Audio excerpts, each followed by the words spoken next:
I would have to say that Greg is very focused and very determined.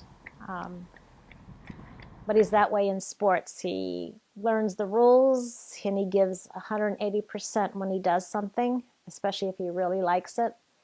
And he's talked about doing the marathon for quite a few years, but I kind of thought, oh, I don't know if that's ever going to happen. So never really pursued it. And then he started taking off running. And I can't even think of her name at Special Olympics, she used to say to Greg, you need to run long distance, more than the Megan. She kept saying, you can run. She says, you've got the gait, you can do it.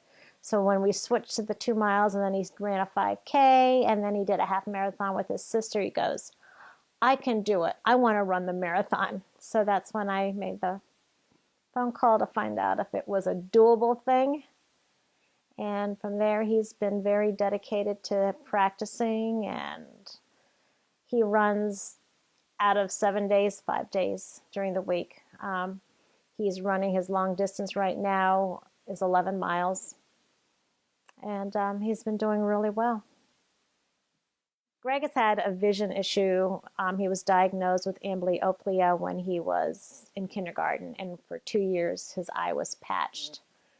But every time the patch came off, his eye still would wander outward. And so after patching for 2+ years, the ophthalmologist at Children's said, we'll just monitor. So, and of course, it changes at Children's. And when he was, I want to say, oh my gosh, early 20s, he had an eye appointment there, and she was asking about what he's doing in his life, and this ophthalmologist, and I told him he was, working, and he'll be getting out of his program, and then hopefully, he'll be able to work full time with his job. And so she says, well, he's going to need the surgery so that he will be accepted by society. And I told her, well, I don't do surgery for that reason because it's high risk, because you got to be put under and he's a high risk to be put under for anesthesia. And I asked for information about the surgery, and she said she was too busy and I needed to talk to the nurse, and we played telephone tag. And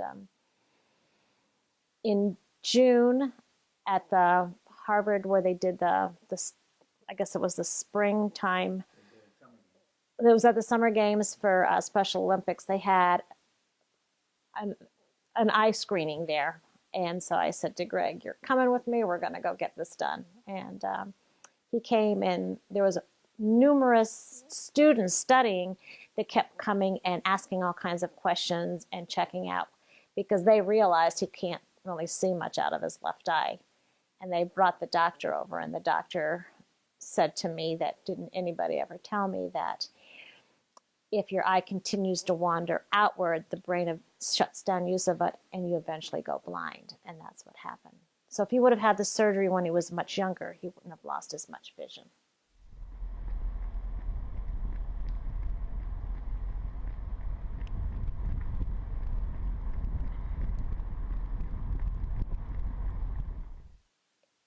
You can tell that are they going to be able to do the job? Can they do this? Can we let them be on their own? And